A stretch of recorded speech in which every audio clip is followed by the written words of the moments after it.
le Dhammapada, l'édit du Bouddha, les paroles de l'éveillé. Chapitre 7, versets sur le libéré.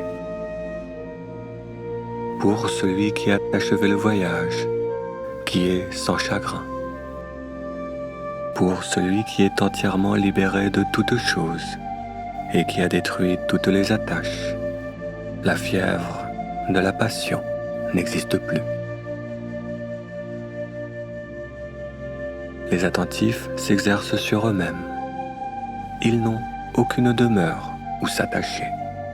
Comme des cygnes quittent leur étang, ils abandonnent leurs abris l'un après l'autre. Ceux qui n'accumulent pas les activités karmiques et les possessions, qui sont attentifs au sujet de la nourriture, dont l'objet est la vacuité, le non-être et la délivrance. Leur chemin ne peut être tracé, comme on ne peut tracer le vol des oiseaux dans le ciel. Celui qui a détruit ses purulences, qui n'est pas attaché à la nourriture, dont l'objet est la vacuité, le non-être et la délivrance. Son chemin ne peut être tracé, comme celui des oiseaux dans le ciel. Celui dont les sens sont soumis, tels des coursiers bien entraînés par le conducteur d'un char. Celui dont l'orgueil est détruit, qui est libre de purulence.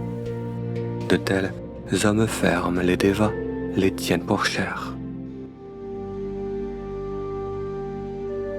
Comme un poteau d'un drap enfoncé dans la terre, un libéré n'est pas ébranlé. Il est comme un étang non souillé par la boue. Pour de tels êtres qui ne changent plus, il n'y a pas d'errance. Calme est son esprit, calme est sa parole. Calme est l'action de celui qui, ayant la parfaite connaissance, vit libre, paisible et harmonieux.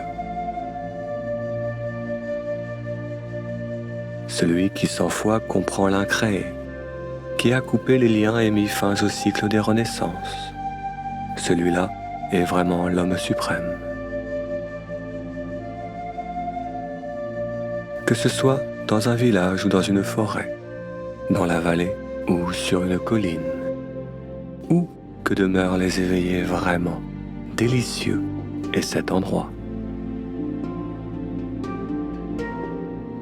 Délicieuses sont les forêts qui ne plaisent pas aux mondains.